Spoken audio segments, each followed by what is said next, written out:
তো কি হয়েছে? আসো।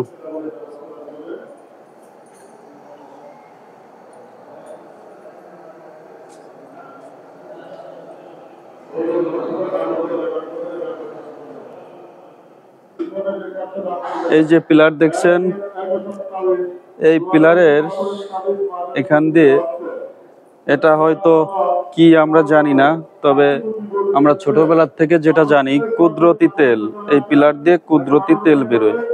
এই তেলটা যে যা নিয়ত করে তার কপালে লাগায় বা শরীরে লাগায়, হয়তো বা আমরা এটার পুরো কাহিনীটা জানি না, তারপরও আমরা বিশ্বাস করি যে এই তেলটা আমি যদি আমার নিয়ত করে লাগাই, যে কোনো রোগের জন্য বা কোনো স্বপ্ন পূরণের নিয়তে যদি কেউ লাগায়, হয়তো বা আল্লাহ তার মনের আশা বা তার রোগ নিরাশ করে দিতে পারে। কিন্তু এটার মূল কাহিনী আমরা কেউই জানি না। তো আমি আসলে আপনাদেরকে পুরোটা জানাতে পারছি না, তবে আমি এর আগে একবার আসছিলাম, এই তেলটা আমার নিজের গায়েও আমি ব্যবহার করছি এবং আজকে আমি আমার পরিবার সহ আসছি। এই তেলের কতটুকু কার্যকারিতা সেটা এখানকার লোকও বলতে পারবে কিনা জানি না, তবে মানুষ বিশ্বাস করে, তাই বিশ্বাসের উপরে এই তেলটা লাগায়। হয়তো সেই বিশ্বাসের উপরে আল্লাহ চাইলে তার মনের আশা পূরণ করে দিতে পারে।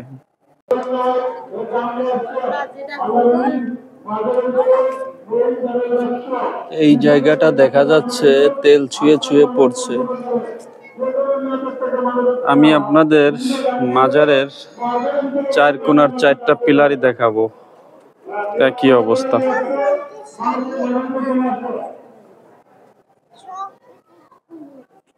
এটা হলো মাজারের পিছন সাইড এবং ভিতরে আরো কিছু আছে কিনা দেখা যাচ্ছে না, আমি আপনাদের ওই পাশ দিয়ে দেখাবো।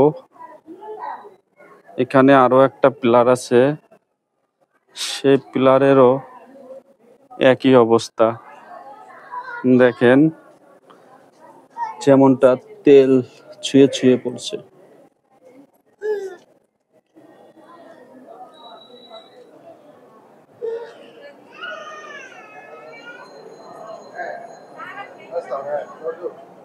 এখানে মাজারের ভিতরে অনেকে ঢুকে মাজারের কবর জিয়ারত করছে, যিনি এখানে শুয়ে আছেন আমাদের পীর সাহেব, ওনার জন্য সবাই দোয়া করছেন। এবং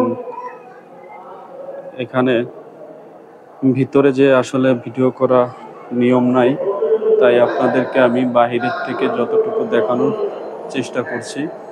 ওই যে সাদা পাঞ্জাবি, ওনার সামনেই মাজার শরীফ, মাজারের কবর, যার নামে এই মাজার, খান জাহান আলী, তেনারই কবর এটা হয়তো।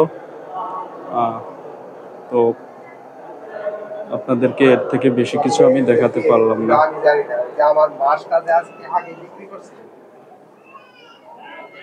এটা হলো